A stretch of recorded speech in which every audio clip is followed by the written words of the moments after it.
Welcome to the Lifespan Podcast, where we discuss the science of aging and how to be healthier at any stage of life.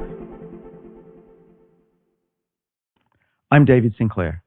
I'm a professor of genetics at Harvard Medical School, and I'm also co-director of the Paul F. Glenn Center for Biology of Aging Research.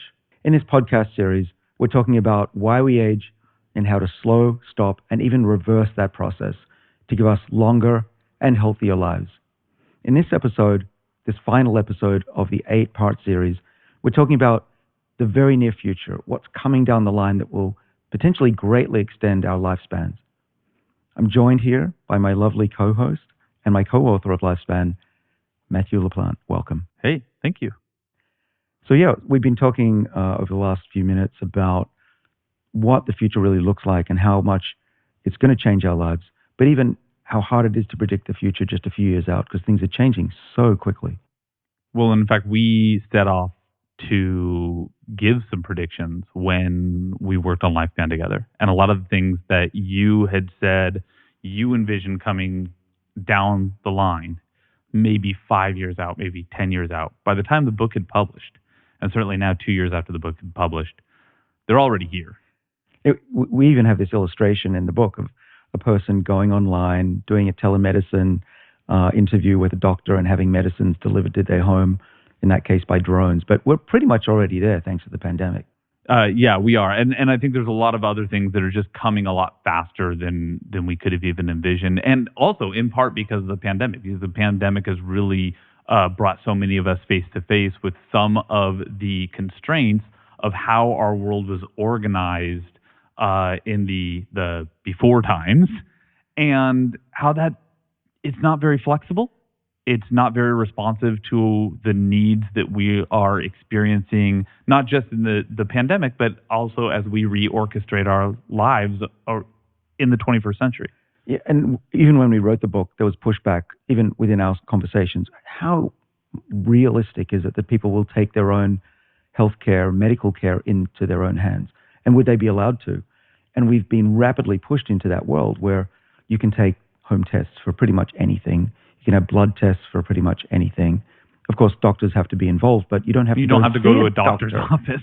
Right? And in the future, it's going to be rare to go to see your doctor. Most of it's going to be done remotely, and you won't even know the doctor that's involved in prescribing something. And thank God, really, because there's really no experience people like less than going to the doctor. If you can do that in the comfort of your home, it's going to be a better experience. Well, yeah, I was pretty sure I would get sicker when I went to that waiting room with people coughing and sneezing everywhere. Hospitals are just as bad. It's pretty risky, particularly as an older person going to the hospital. And if you don't need to, if you can be monitored at home, which is increasingly possible, then a lot of people won't die from an infection that they would typically get at the hospital. You said monitoring, and I think this is a overarching theme of this podcast series so far. One of the things we've said again and again is that you can't impact what you don't measure. And so today we're going to talk a lot about wearables and implantables, and we're going to talk about how these innovations, along with scaled access to biological aging clocks, is going to change the way we address health. Yeah, and before we get to that, this podcast is made available freely. And the reason is we have sponsors that help us monitor our bodies and keep the nutrition at the right levels based on that feedback. Our first sponsor is Levels. Levels is an app that syncs with a continuous glucose monitor, which they provide, and interprets your glucose data for you. I've been so impressed using Levels that I recently joined the company as a scientific advisor. By monitoring your blood glucose, Levels allows you to see how different foods affect you. I've had fun running tests of my own, seeing how different foods impact my blood sugar levels. For example, I've learned that white rice really spikes my blood sugar, whereas potatoes don't. As we've discussed on this podcast, having stable blood glucose is very important, not only for daily mental and physical energy, but also for long-term health.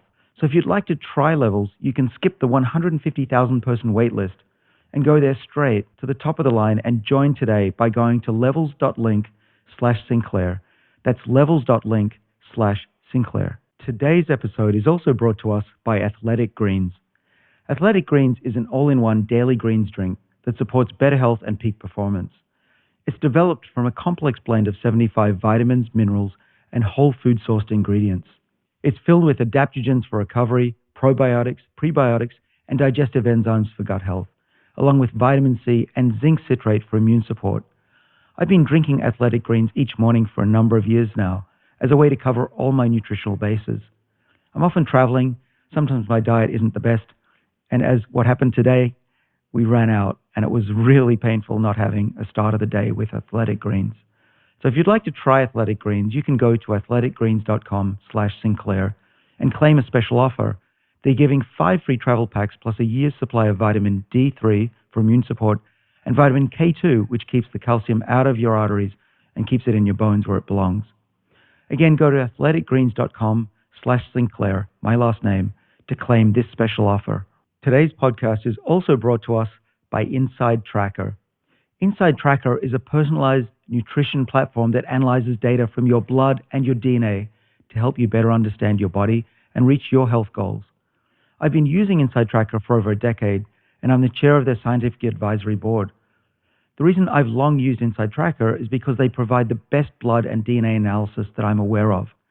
They make it easy to get your blood drawn. You can either go to a nearby clinic or, like I do, have someone come to your home. It's really convenient. From there, Inside Tracker analyzes your data and presents that data in an easy to understand way. Another feature that Inside Tracker offers is their inner age test, which I helped develop.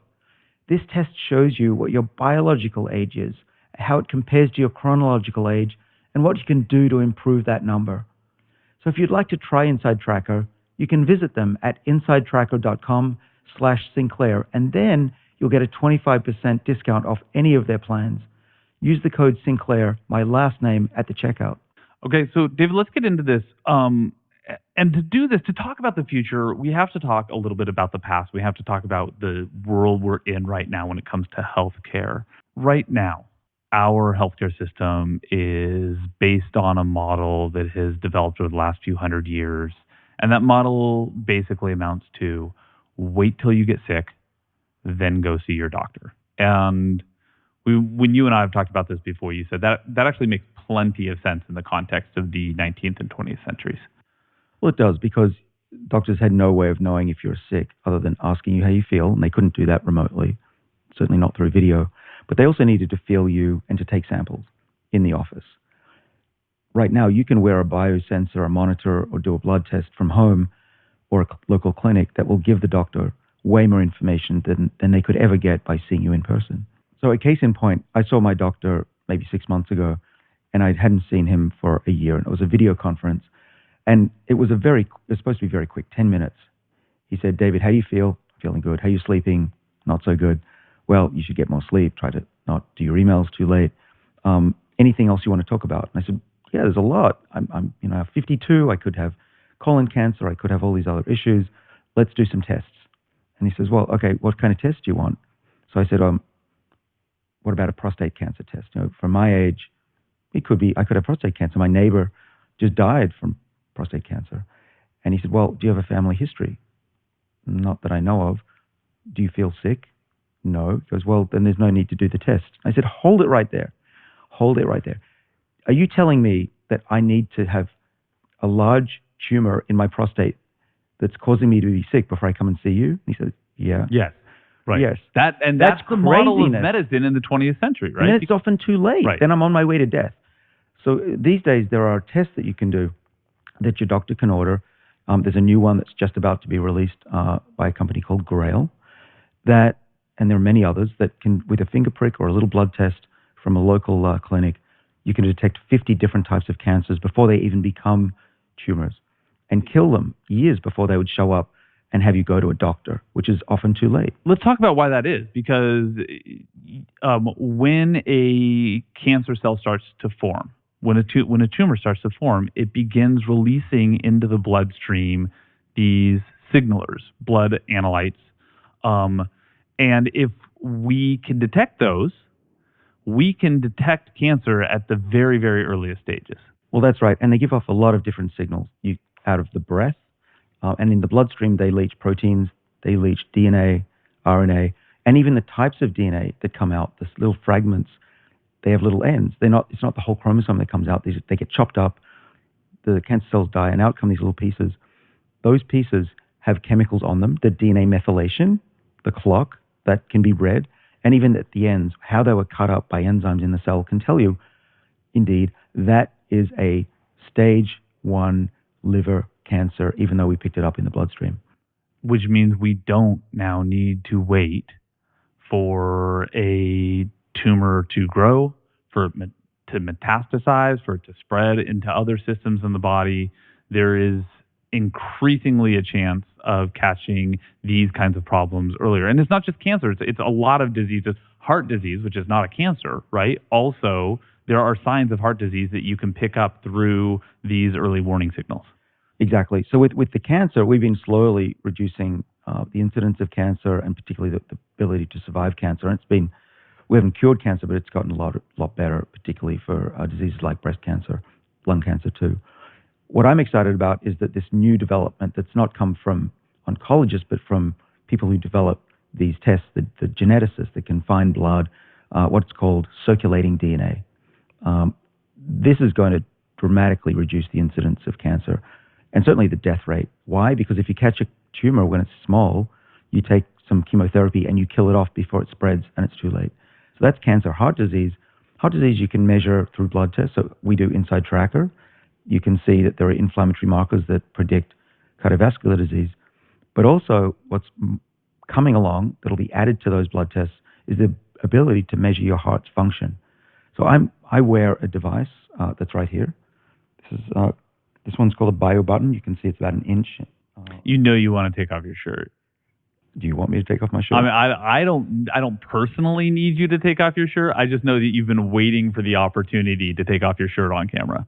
That is not true, but I can show you. He's been waiting for the opportunity. He's shy now, but he wants to do it. It's like Iron Man. We don't need. You have like a little device right in the middle of your chest. What is this thing? Okay, tell me what is this thing monitoring right now? Well, so instead of going to your doctor once a year for an annual checkup, this thing's monitoring my body 1,000 times a second. For vibration, it can hear me, how I speak, how I cough.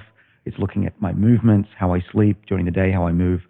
But most importantly, for this device, it's measuring my heart in many different ways. It's actually an FDA-approved EKG. This is something that you have to put stickers all over your body. That doctor used to measure it, sine waves and whatever. You can now do it with your wristwatch, though that's not FDA-approved. This one is the real deal. Doctors use this information to diagnose patients. And it's being used for mainly now is to send patients home early who have experienced a heart attack or have had heart surgery, just to see if they're doing all right at home. And hospitals save tens of thousands of dollars that way for something that only costs about $20. But why wait for somebody to have a heart attack and then send them home with one if you can put them on people who are at risk of heart attack, or even before then they become at acute risk of heart attack, right? I mean, like if we can start monitoring people early on, figure out what their normal rhythm is, be attentive when that rhythm starts to falter, we can catch things really, really early. We will. There's a future already that's here that this device will send a note to my doctor or a nurse that's scanning hundreds and eventually millions of people. And there'll be a red alert, be like Minority Report. I've seen this actually in development. You call it up, here's David's heart, and the kidneys are also having an issue. The doctor then looks at it. It's probably, or she is playing a golf game or doing something else, but they can see it. They go, okay, this person's about to have a heart attack. Send in the robot. This might be a molecular dynamics like Lex Friedman's robot. Okay, yeah, and I want to talk about the future, but I think we need to first sort of like set the stage for what's actually going on right now. Because it's not just heart monitors. That thing is not monitoring your blood, but you're also wearing, and I'm wearing also, something that is actually actively monitoring our blood. Yeah, this is the levels continuous glucose monitor. It's on our arms here. And we've been playing with this the last week. Together, we've been competing to see who's got the lower blood sugar levels. And we just measured it before we went on air, and we're identical. So that's you're winning like by a percentage point right now. Right, but we're both healthy. And what we've learned by eating meals together over this past episode is that what we eat really makes a big difference. So things like rice and grapes for me really spike it. Potatoes, not so much. Have you learned anything with this device? I feel like I've learned more about blood sugar in a week of wearing this device than I knew about in my entire life before then. Now, I should say I'm not diabetic. I'm not pre-diabetic. So there was really like under the sort of the traditional paradigm of how we diagnose and treat diseases, there was no reason for me to know what my blood sugar is. But I'm realizing now, like honestly, like realizing now that like there is a reason, and the reason why is it fundamentally changes the way that I think about the foods that I'm putting into my body, because I'm now thinking about it in context of, will this do something to me that I know is not very good for me, which is spike my blood sugar. Yeah, exactly. And it's similar to scales in your bathroom. It's known that if you're told to weigh yourself every morning, you will lose weight more often than not. And I liken these to scales. We can measure our bodies. I mean, who's to say we're not allowed to look inside our bodies? There are doctors who don't believe that these should be allowed to be. Well, in freely fact, you have to have a available. prescription for this right now. You do. Yeah. And until further studies are showing that they're safe, that's a reasonable thing. But I do believe that people have the right to look inside their bodies, and we can interpret the data. And shouldn't wait until they're diseased to do so. Exactly. So right now there are some in the medical establishment that think that these should only be used for diabetics. My argument is, are bathroom scales only for those who are morbidly obese? No, anybody can use them to tell more about their bodies and how they can improve. Wearables have come a really long way. So this is a blood glucose monitor. This is all sort of like there's a long and rich history of blood glucose monitors. These were sort of the first wearables to come along, and the first at-home test that people could use. Right. The history is pretty interesting. The first ability to measure glucose in blood was way back 1962. It wasn't until 1973 that there was a desktop, or more like a benchtop analyzer. It was more like a fridge. This thing was huge. It was massive. But so 1973, you could finally send in a sample of blood and have your glucose measured. And that's how it's been done for really up until these devices came along. Increasingly, we're now seeing wearables being able to do it. Watches, these semi-invasive needles. Eventually, what we're going to have is the ability to incorporate it into one of these stickers. And not just one measurement, but hundreds. And that's really where things start to get very informative and very interesting, because what you can do is now you can decide based on your genetic profile, your propensity for disease, perhaps even the way that your genes have been methylated over time, you can decide what the biomarkers are that you need to know. And you can do this in consultation with your doctor or another advisor who understands these things, best. You can say, okay, what I want to watch is for this and this and this. Right now, you can look at pretty much lots of people have access now to blood glucose, but we're going to be able to look at all sorts of other blood biomarkers. Yeah, there's an interesting point that it's kind of the end of the story about my doctor. Even though my doctor was reticent and eventually capitulated and giving me that prostate cancer test, thank you, Dr. Peter. And you're all good? I'm good, yeah. Right, and it's a very simple test called the PSA test, if you're wondering. But what's happening is that it's not that he's a bad doctor, it's that the medical system is not set up to give tests willy-nilly to people that aren't yet sick. And they're not covered by most people's insurance unless you reach that threshold. Again, like this whole system, right? Like the insurance system says, yes, we will pay for it, but only once you're diseased, which is ass backwards. It is. And there are countries that have realized this. So Australia provides sunblock on beaches. They also provide free colon cancer tests. You just poop and send it off. Everyone in Australia gets a free colon cancer test. That saves billions of dollars down the line. Today in the US, pretty much you have to pay for a lot of this yourself, but a lot of people realize that it's worth it. And getting back to my doctor, what he said was, oh, you have all this data from Inside Tracker. Let's look at it. So I call up on the screen all the data, and he's loving it. So doctors are not, at least in the case of my doctor, he's not upset that I'm measuring myself. In fact, he would do it for everybody if the insurance would pay for it. Yeah. So I also have a very old school doctor, and I love him to death. I'm going to actually go see him next week. I'm really looking forward to bringing my chart to see him because from the levels data. Yeah, because I think that this is going to inform our conversation in a way that we've never had before. Well, exactly. And it's just the beginning of being cognizant of that your body matters and is changing all the time. And there are days and months where it's going to be way out of whack. And you wouldn't know unless you were measuring it. And it's all about, as we wrote in Lifespan, the book, you need a dashboard for your body in the same way you need a dashboard for your car. You wouldn't drive your car without a dashboard. Well, you could, but you wouldn't get very far. You'd run out of gas. We need that for our bodies, and it's really time that we do that. And what we'll have is a massive reduction in diseases like all cancers, but colon cancer already. We're going to have heart attacks be a thing of the past pretty much because your doctor will know days in advance before you actually have a cardiac event. And other things, even including depression, anxiety, these can also be measured by the devices that we have on our bodies or even in our hands or the ones we type on. These indicate diseases. Speaking of typing, you can tell if someone's getting Alzheimer's or Parkinson's just by how they type. Also by their movements around the house. There are systems that are doing that now. Again, before we get too futuristic, I know this is one of the things I really like about our conversations. You're always like, let's talk about the future, but I really want to talk about what's available right now because right now, if someone wants it, there are a variety of products that take a variety of measurements. There are glucose monitors like we're wearing. There are lactate monitors. There are body fat, muscle mass, body fat percentage monitors, ECGs, caloric intake, temperature, UV exposure, sleep quality, blood oxygen. Those are the things that are just on the market right now that you like just type into Google, I want this kind of monitor, you can get it. What are the like 5 biomarkers that you would want to have? If I just said you can only have 5 this week, what are the 5 that you would want? Well, I'm already measuring a lot of those.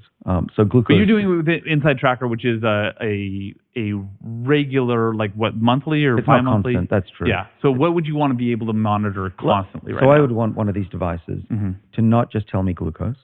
I want it to include heart function, which I'm doing as well. But I also would include inflammation. So there's a molecule called CRP, which I always want to keep low because that's a really good predictor of cardiovascular disease. CRP is? C-reactive protein. Yeah. And so we've got glucose C-reactive protein inflammation. So this would be TNF-alpha or IL-1/6. These are also predictive of longevity. I want cortisol, keep my stress levels down, or also telling me if I overexercise. I would love to see your cortisol chart. I have it all. I've got 10 years of data, dude. Like, no, I would love to see your like minute by minute cortisol chart. Well, yeah, hanging out with you raises it for sure. And then I think that's 4. The 5th one, let's see. I would like to know lactate would be great because that would tell me if my body is able to deal with exercise adequately, and maybe blood oxygen too. So when I'm exercising, making sure that I get hypoxic, which, as we've talked about, is one of those adversity mimetics that turns on your body. Well, it is an adversity, but it's a hormesis that doesn't kill you but makes your body stronger in the long run. In the very near future, we're going to have wearables and semi-implantables, by which I mean like things that maybe stick a small needle into your arm very painlessly, like the level sensor does. In the sort of still fairly near-term future, but a little further out, biosensors. Right, and they're being developed. I can already get those from companies. They're not yet commercially available, and I've tried these out. This one will measure a variety of things through the skin, including analytes, glucose eventually. There are companies that are, including levels, that are going to be measuring hundreds of things that include the things that I mentioned. These nanosensors, they don't just use these chemical reactions. They'll have antibodies that can detect proteins, that can detect DNA, methylated DNA, and they will be implanted eventually under the skin. So they may last for months. You just recharge them, put one of those coils on the hand, maybe for an hour. 5 minutes, you've recharged this thing and you're good to go. And they could stay in you for life. And we were discussing this earlier. We got into a bit of an argument before we went on air. And maybe you want to hold me back because this is a longer discussion. But I think that everybody should have a biosensor in their body at every age so that parents, doctors can monitor how people are doing and make better decisions about food and lifestyle. Well, and the thing is that we are very quickly going to be entering a world in which there is so much data that we're gathering by ourselves that it's just going to become incomprehensible to process by itself. And a lot of the signals, there's going to be a lot of noise.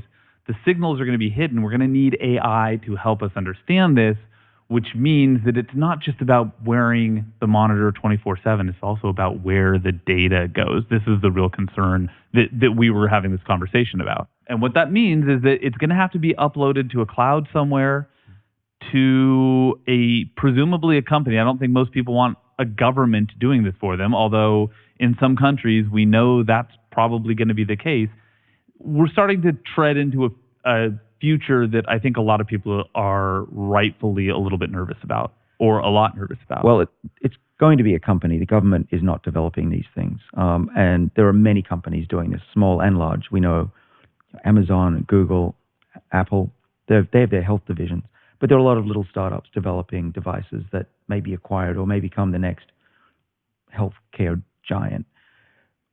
It is a problem, though, that this data is massive. There's terabytes of data that I'm collecting on my body, and multiply that by a billion or so people. That's going to be a lot of data. First of all, where do you store it? Who owns it?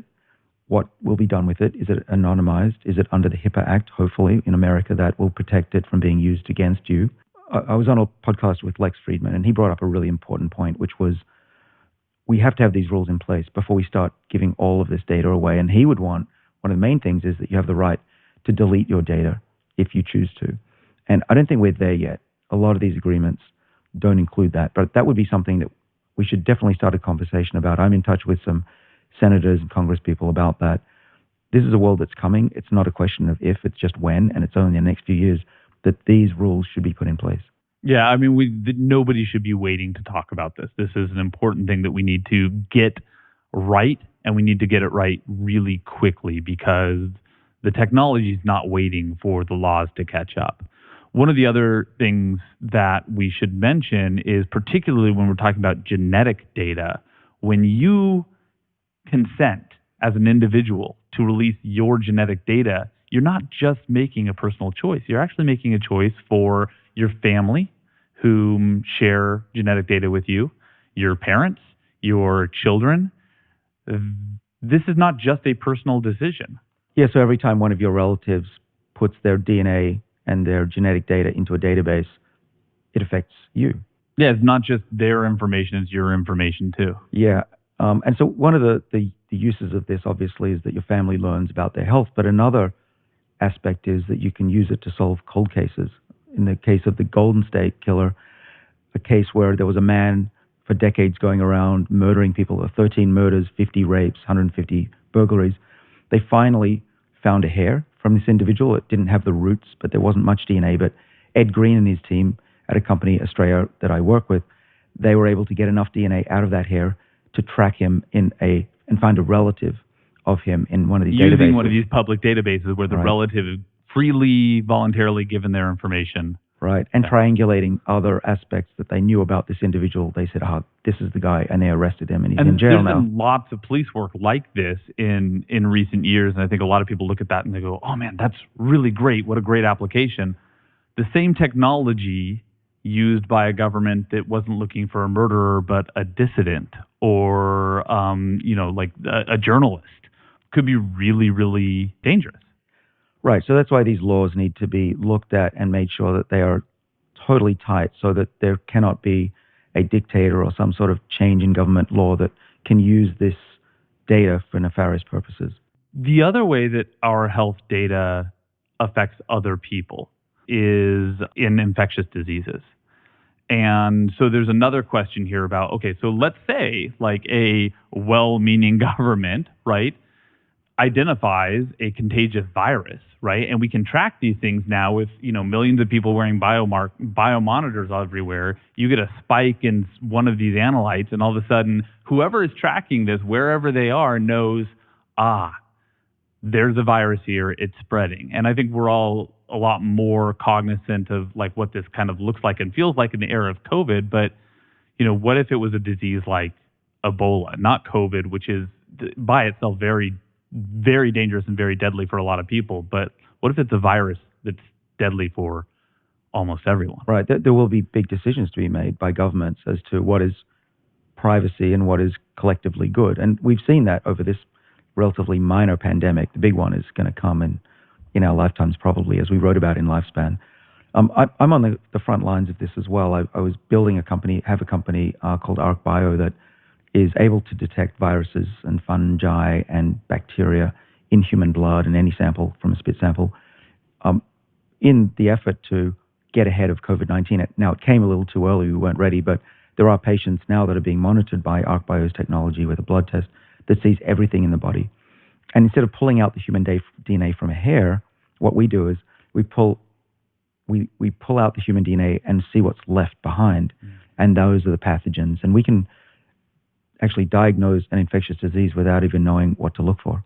There's a lot of implications here that, once again, we should be talking about now rather than waiting. If people are going to be engaged in anything about the Internet of Things, or what some people are calling the Internet of Body, this is the thing that we should really be focused on and talking about, because it's not just voluntary patches that we're wearing. We're figuring out lots of different ways to collect this information. It's going to get easier and easier, and a lot of people are going to do this because it looks convenient. Yeah, well, let's go through some of the sensors that are here now and ones that are just about to come on the market. Look at me. I'm wearing the blood glucose monitor, which we've talked about, we love. I've got a ring that measures my sleep and my heart rate and my movement. Really need to focus on sleep. This helps me. It makes me cognizant of my sleep. I've got one of these watches that does heart, it does movement, walking, exercise. So I'm already a bit of a And cybernaut. you've got the one on your chest. Well, don't forget, this one's not commercially available, but will be soon. And you're doing the Inside Tracker blood draws.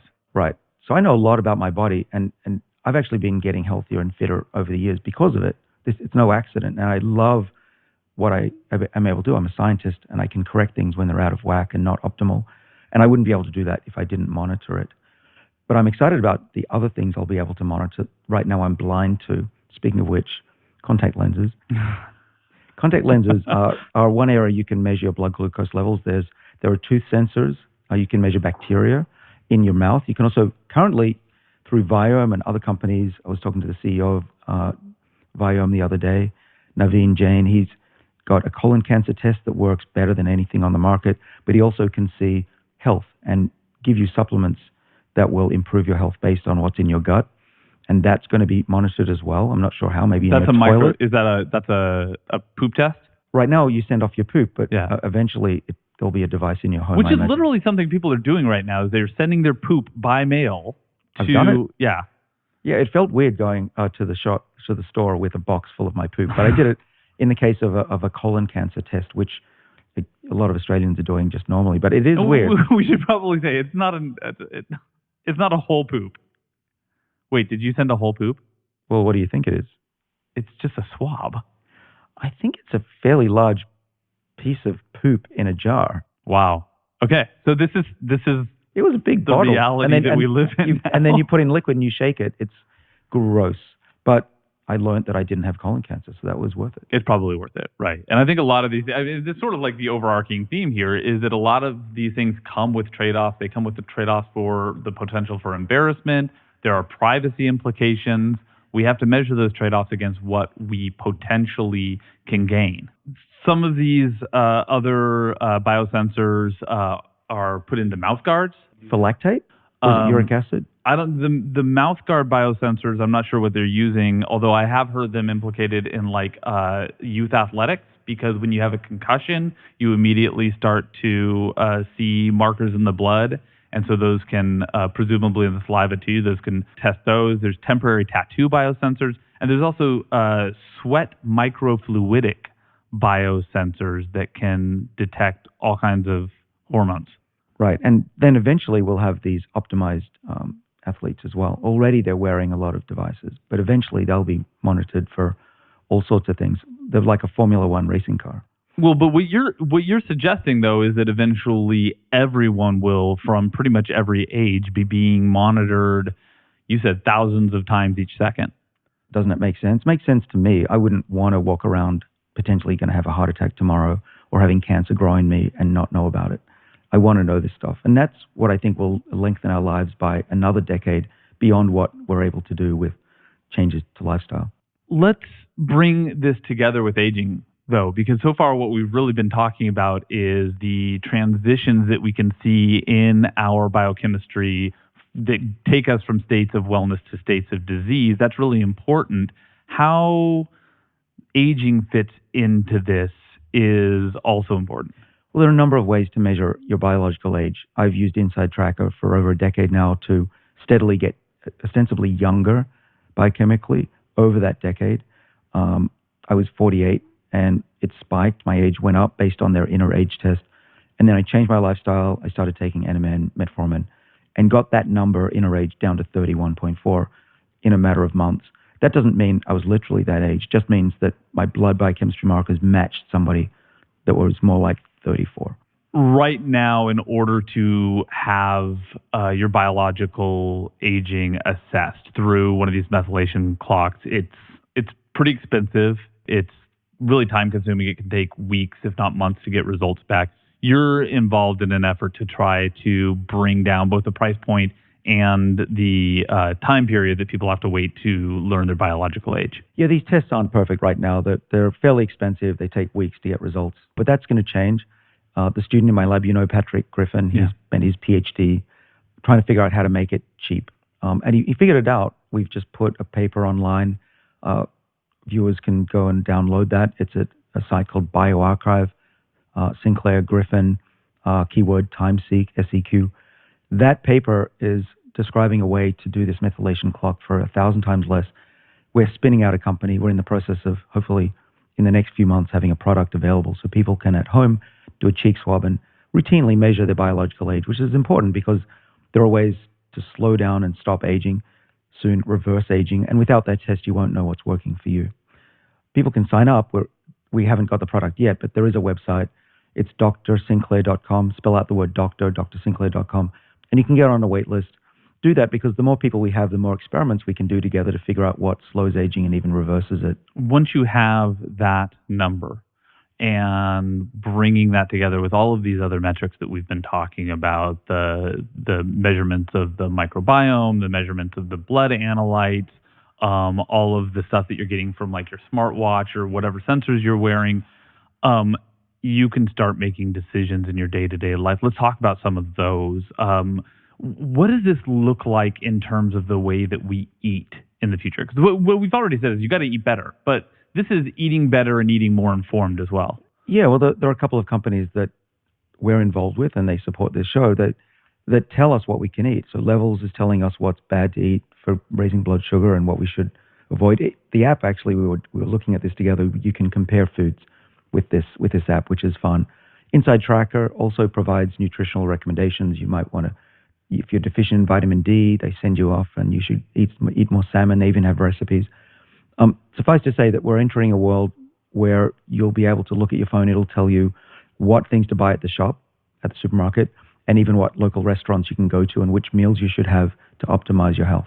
Once we have all these measurements, you can watch your biological clock from week to week. You can watch your blood analytes go up and down within the course of a single day. Your heart. You can watch your heart rate. You can watch all of these things. Once you have those things, you can start making decisions about the way that you eat, which is really one of the biggest ways that we can impact these. Well, that's what I do. It's not just that you can, you should. And sort of decisions that you can make are, okay, if you're deficient in vitamin D, you can be directed towards eating certain foods like fish that have vitamin D. Or if you have certain high levels of cortisol, reduce your stress, do meditation, don't exercise so hard. These are tweaks to your life that otherwise you wouldn't know that you needed to do. And the apps that will sort of like help you along in this regimen, you're not going to be expected to know all of this stuff yourself. They're going to lead you through the process. Well, they do. Most of these apps are taking a lot of data, it's often terabytes of data, and distilling it down into a few simple steps for you to do each day. Even if you're doing everything right, you're eating the right way, there's still times that these measurements are going to tell you, hey, you're missing out on this. And so now we're getting into this conversation about like perhaps supplementation as well. Yeah, that's a key component. It's particularly important for people who are on specialized diets. Say if you're a vegan or vegetarian, you're going to be lacking in vitamin B12 probably. You may have low NAD levels because you're getting older. You measure those, and then you'll have recommendations to supplement and bring those levels back to an optimal level. They'll probably recommend go get that brand or go get that. Right now, it's very difficult. You don't know what brands to choose. I'm working on a way to solve that as well. But ultimately, I think what's going to happen is in our homes, we're going to have a machine that can give us a poly pill with the the minerals, the vitamins, maybe even the medicines that we need right on the spot. Feels like a little compounding pharmacy right on your kitchen counter. And this isn't crazy stuff. Daniel Kraft, an MD, a good friend of mine from Stanford University, has a company that's built a machine that's not yet available that does mix those minerals, vitamins, and even medicines right there on your kitchen countertop every morning. And the thing about this is that what we're talking about then are, pills that are created specifically for a specific person, as opposed to what we get right now when we go to the store, which is a capsule that is the size that some average person needs, whatever that means. Right. It's not even male and female half the time, but even if it is, it's, oh, men take this, women take that. Not even asking how much volume or how much does that person weigh. We can be, some people 3 times heavier than others. Right. On the side of the Tylenol bottle, it says adults and children. Like Yeah. there's nothing else to consider, right? Right. But these pills that are made in the home, they're going to be made specially for you, for that day, for that time of day, and for what you've been eating. And for your genome too. Exactly. Right? Because different people who have different DNA process and metabolize different chemicals in different ways. Once that's worked into this, we can really, really start to pinpoint what people actually need as opposed to what most people need most of the time. Right. And actually, medicine, as it's currently called, is based on an average person. And so those ranges that doctors look at to say, oh, you're sick or you're not, are based on an average human and doesn't take into account often your history, your genetics, what you've been eating, how biologically old you are. And these things should be brought to bear as well. And eventually doctors will have this information and all be assisted by AI. But right now we're in that transition zone. And interestingly, the AI is being used by customers, not by doctors so much. These tracking devices and the measurements that they give us are also going to help us understand how to exercise more effectively in a way that will help us not just bring down these individual levels, but also presumably bring down our biological age over time. Already we can do that. The ring that I'm wearing, the wristband, this patch, they're measuring my heart rate constantly. They're looking at heart rate variability, which you want to be high. They're also looking at resting heart rate, which you want to be low in general. There are certain ways to improve that. There's running, there's weights, there's yoga, even meditation. The apps will soon be so sophisticated, they'll say, okay, today you should go on this run here. I'll send you on a map. This will be nice. It's good weather. Versus, maybe today you need a rest. You've got a bit of cortisol. You ran yesterday. Do some weights today. And that is going to be optimized. In addition, with the supplements, they're going to say, okay, don't take this supplement today because I'm going to tell you to go lift weights. I imagine this world where Siri becomes your personal trainer. Pretty much, you're going to have a guardian angel for health. And when that happens, you're going to look at the days when we went for an annual physical as though those days are medieval.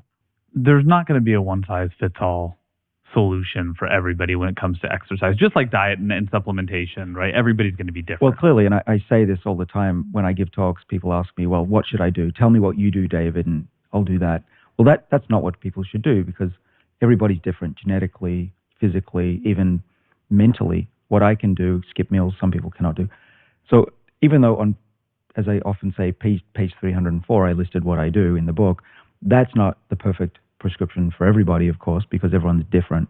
So you've got to measure yourself like I do and see what works for you and what doesn't. Before we get off the subject of exercise, I wanted to talk a little bit about this idea of exercise mimetics. Right now we know, particularly in animal studies, the mice in your lab are getting an exercise benefit out of consumption of NMN. But NMN is a pretty rudimentary molecule. It's not a designer. It's pretty simple. There are new drugs coming down the line. As if we're talking about the future, is there a point in time in which these supplements, these drugs, are going to allow us to be our slovenly selves without consequence? Well, we're not there yet. And in fact, what the data says from my lab is that when you give NMN and you exercise, you get the best benefit. So it's not an excuse to sit around and just pop a pill. But there is a need for better medicines. The reason that I'm developing at one of my companies a better NMN version is that the elderly and people who just came in with a heart attack or have kidney failure, they cannot be on a fasting regimen easily or asked to go for a run. So you do need to be able to deliver these with a pill or with IV. But for those of us who are still fit, the best bang for the buck, at least with today's technology, is to eat right, move right, and supplement in a way that you can see by monitoring what's optimizing your body for longevity. Ultimately, one of the places that you think we may wind up is a world in which we can reset the clock through a course of treatments.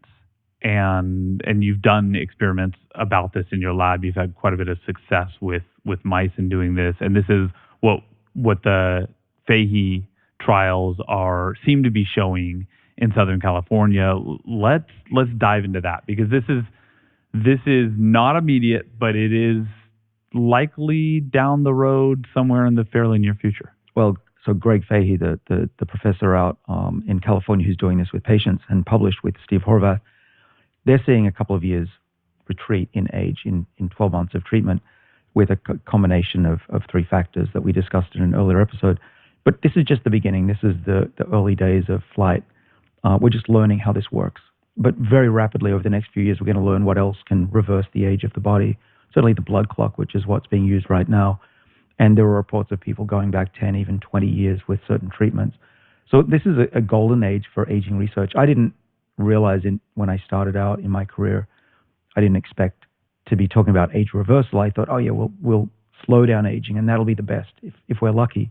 We're in a world that for me is science fiction already. We're way beyond my expectations, which is super exciting. The other thing that you're working on, I think a lot of people are really excited about, is this idea of an epigenetic reset of biological age. This is stuff that you're doing in your lab right now. Let's talk about taking mice and reversing their biological age. Right. So we're talking about a gene therapy. We discovered that found that there are 3 genes that are normally turned on in embryos that keep them young, that we could turn on again in the adult animal and in human cells. So it works in both species. But in the mice, we could manipulate them to see what happens when you rejuvenate their tissues using these 3 genes. And the genes are? Well, they're called OCT4, SOX2, and KLF4. These are what are called transcription factors, proteins that bind to DNA and turn on genetic programs. And they're part of this series of genes that people call the Yamanaka factors. Yes. So Shinya Yamanaka from Japan won the Nobel Prize in 2016 for the discovery of 5 genes, 3 of which I've just mentioned. There are 2 others that were able to take cells, an adult cell, back to a pluripotent stem cell stage, basically age 0. And then we do use these cells to build other tissues. They can be turned into nerve cells and muscle, but you don't want to do that in the body. You'll become the world's largest tumor. So we found that a combination of 3 of these genes and leaving out the other 2 dangerous ones was a perfect way to reset the age of the body without causing cancer. And it worked better than we could even predicted. We put these genes using a virus into the eye, for example. We could do the whole body as well, but let's focus on the eye. You did it into the eye of a mouse. It's a mouse. Yeah.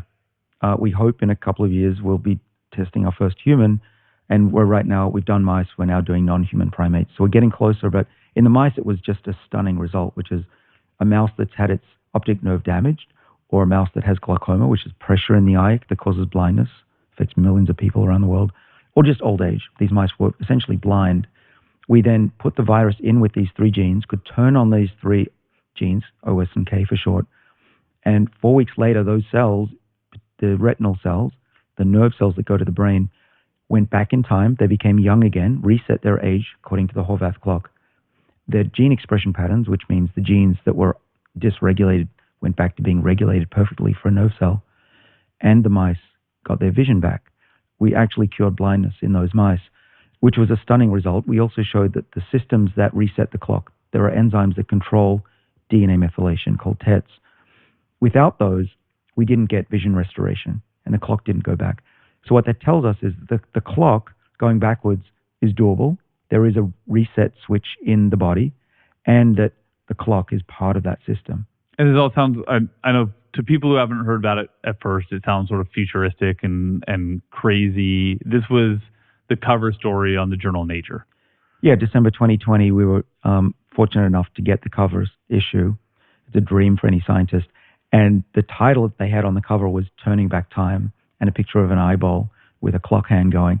Yeah, that was one of the highlights of my career. And what's happened since is there's been a whirlwind of interest in this from scientists around the world, investors. There's more than 20 billion with a B, $20 billion being raised to look at this actual phenomenon of aging reset. And a lot of scientists are turning their attention towards understanding how this works, and even mimicking this gene therapy with little molecules, perhaps plant molecules or drugs that are on the market already, so that one day, hopefully in the next 5 to 10 years, we could take a pill or rub a cream on our skin, not just to slow aging, but to truly reset the age of the body. Between then and now, there's obviously a lot of work to do. We've seen this effect in the eyes of mice. You're working on other systems within a mouse as well. Well, we are, and in humans, I should say. We're trying to go as quickly as we can. We've found that the reset works in other parts of the eye. We can restore vision in mice that have what's called retinal degeneration, macular degeneration. We also have skin reversal for humans and mice. And we've even built little mini brains. We grow these little organoids out of human skin. We give them Alzheimer's disease. These little brains get dementia, and we can reset the age of those mini brains, and they get their electrical activity back. So this is the beginnings of work that I hope will mean that we can reverse the age of the brain and other tissues, and diseases of old age, like Alzheimer's, heart disease, even cancer, will go away.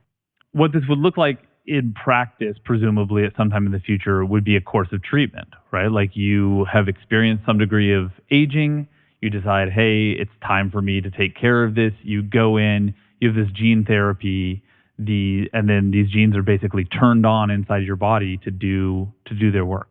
That's right. And we built the system in the virus so we could turn it on with an antibiotic, doxycycline. And the patients that we treat, if we treat them, will take a course of antibiotics to turn on the reprogramming. So we can turn it on for, say, 4 to 8 weeks. We can measure their vision. When they get their vision back again, they stop the antibiotics. Then they age out again, maybe another decade. And then all they get in the mail is another course of antibiotics to restore their vision again.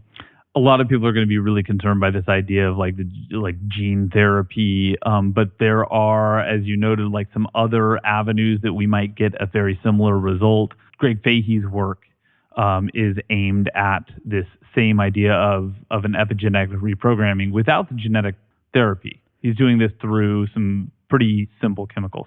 Yeah, so he's in California, and he used 3 treatments. It's called the TRIM trial, and it included metformin, growth hormone, and DHEA, another hormone.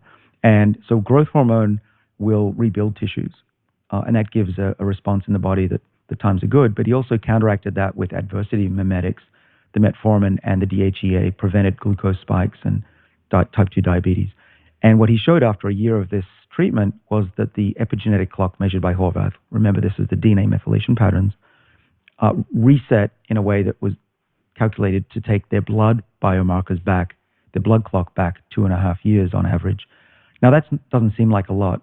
That was after 1 year of treatment. 1 year Right. of treatment on this course of these 3 drugs bought 2.5 years in equivalent biological age. Yeah, and at first I said 2.5 years, come on, that's not much. But then I realized if you do that every year, or even every 2 years, you're immortal. And that's when things get really interesting. But what we don't know is, are these treatments just changing the blood clock, or are they changing the whole body? So we need to measure other things, including skin clocks and blood biomarkers, to really know if this is a true aging reset. There's a bunch of ways that we're trying to approach the same goal, which is this like repeatable resetting of age.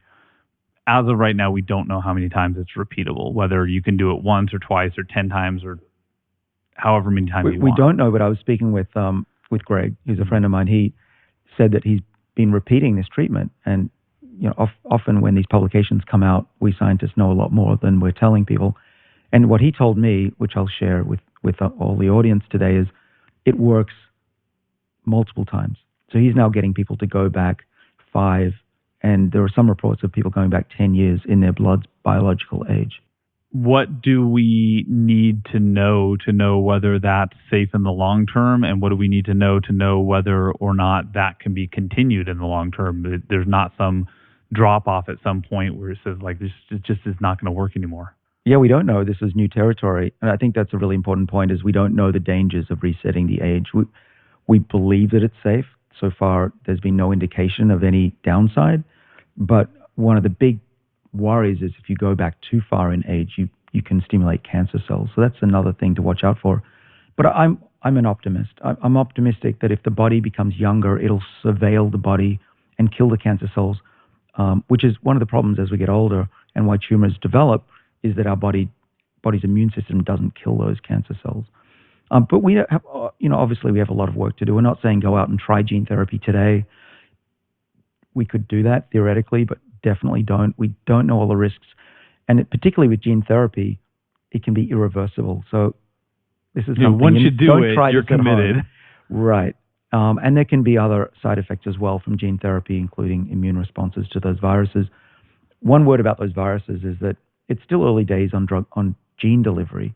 One of the reasons we haven't immediately had success with extending the lifespan of mice is that those viruses are very hard to distribute evenly through the body. Even in humans, it's a struggle for diseases that want to be treated holistically. But there are advances. There are a number of new companies that have sprung up that allow these viruses to infect the body more evenly. And when that happens, I think we will be able to make mice that can live a decade or two.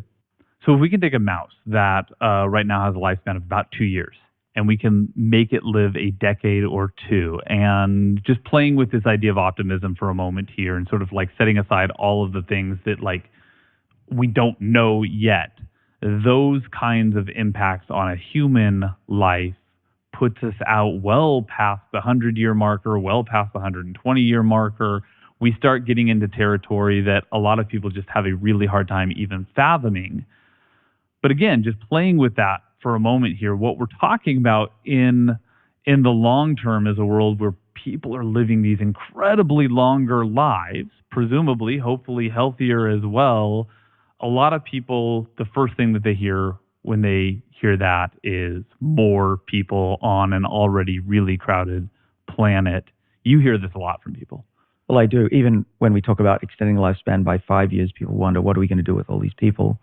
And the good news is, if you do the calculations, first of all, most advanced countries, economically advanced, the rates of population growth are starting to decline.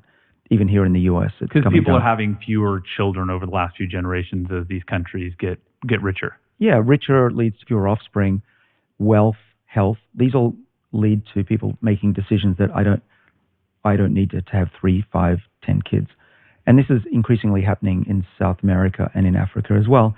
And the prediction is that humanity will peak at about 10 billion, maybe 11, and start to come down again. And that's going to be when these changes actually happen to humanity, that people will live longer. And there will not be an excess of people. It's not that we'll be overcrowded. That's clear from the math. The other concern people have is, what about all the resources? And clearly we need to figure out ways to preserve the planet, preserve the environment, and not destroy it with our overconsumption.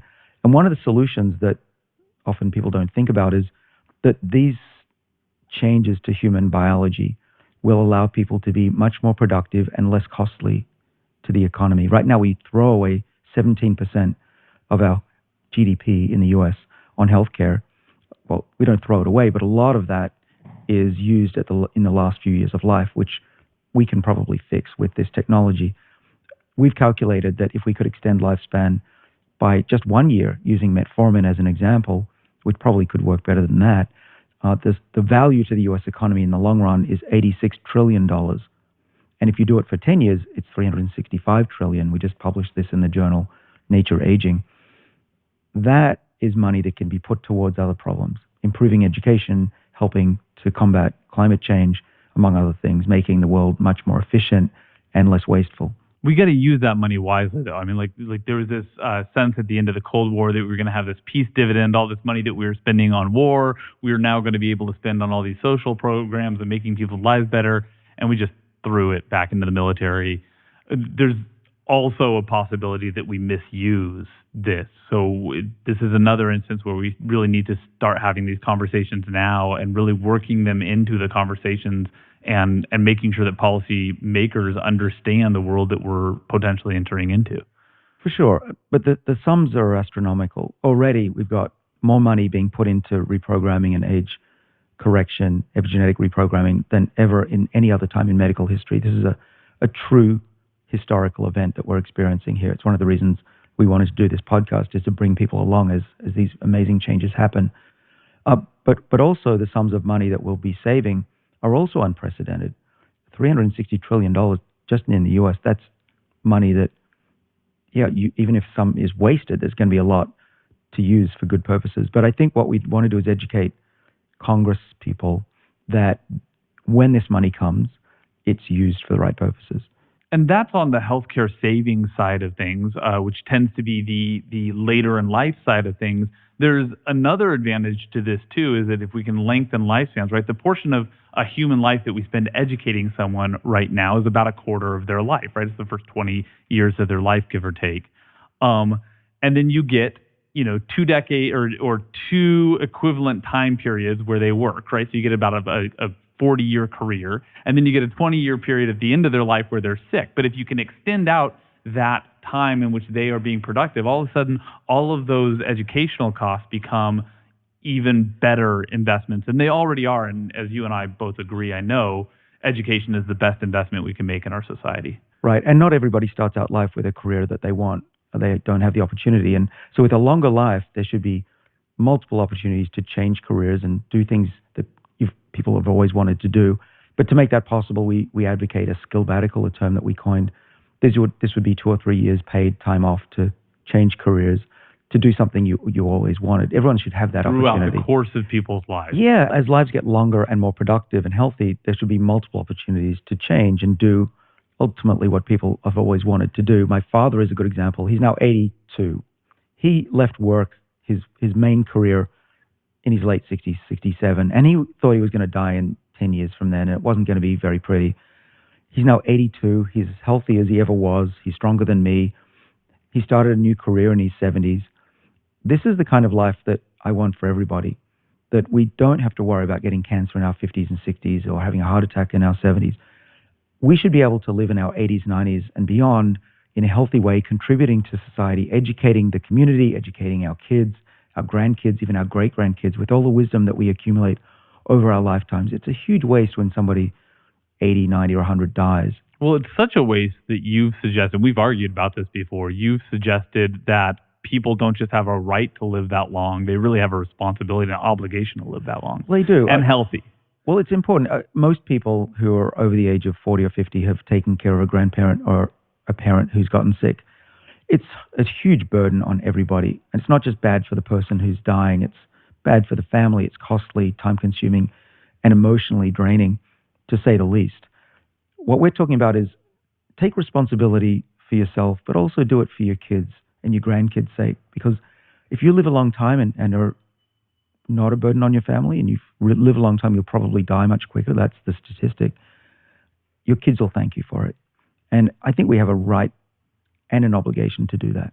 Most people, I think, when you present to them the opportunity to live longer and healthier, they say, oh yeah, I would like that future.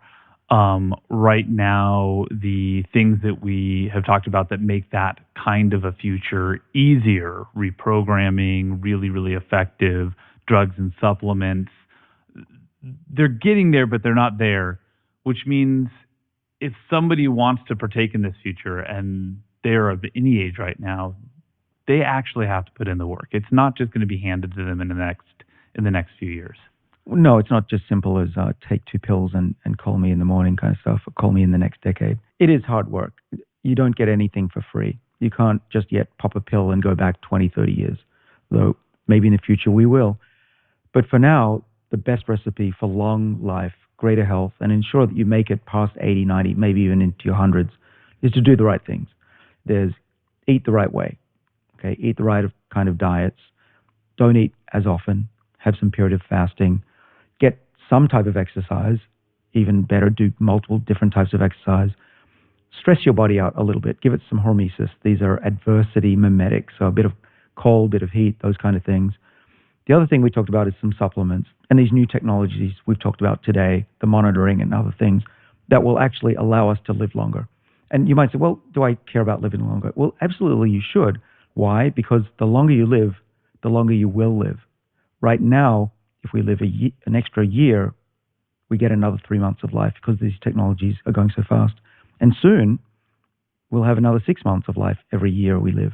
And eventually, another year for every year we live. And that's when things get super interesting.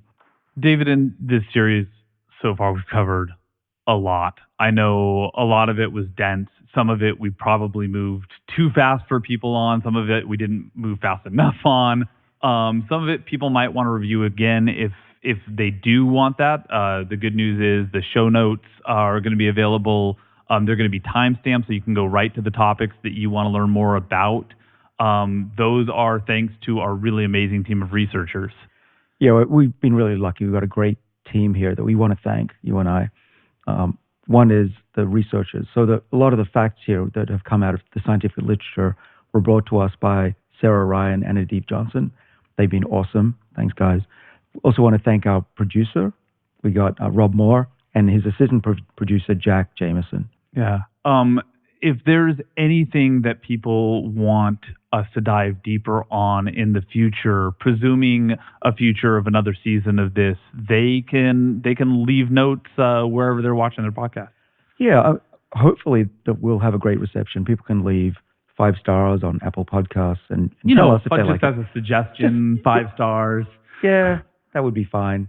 But seriously, we're paying attention whether we should do another series or not, and we'll decide based on the reaction. Hopefully people love what we do. They want a deeper dive. They want to know more about fertility, even sexual performance we could jump into. You really want to do that episode? We can do it. I'm excited about that episode too. I think there's a lot to be said. There is a ton to be said about aging and sex. There's a ton to be said about aging in society. There's so many more topics that we can hit. And there are a lot that we haven't thought of, I'm sure. And our viewers can tell us what they want to hear about. So we'll pay attention to the suggestions. And if there are enough people interested in a topic, we'll dive into the scientific literature that's inaccessible to most people and bring those in a factual way and hopefully in a way that is digestible and easy to understand, but also entertaining.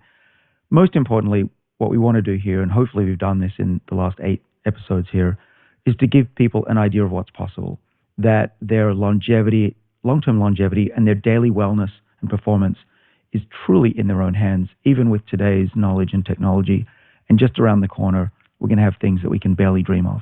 And wherever we go next, now people who've listened to this hopefully have a really baseline understanding of the fundamental nature of where the research is, where it's coming from, where aging comes from, and what we can do about it, which means that whatever we cover in the future, we can start from that place and build from there.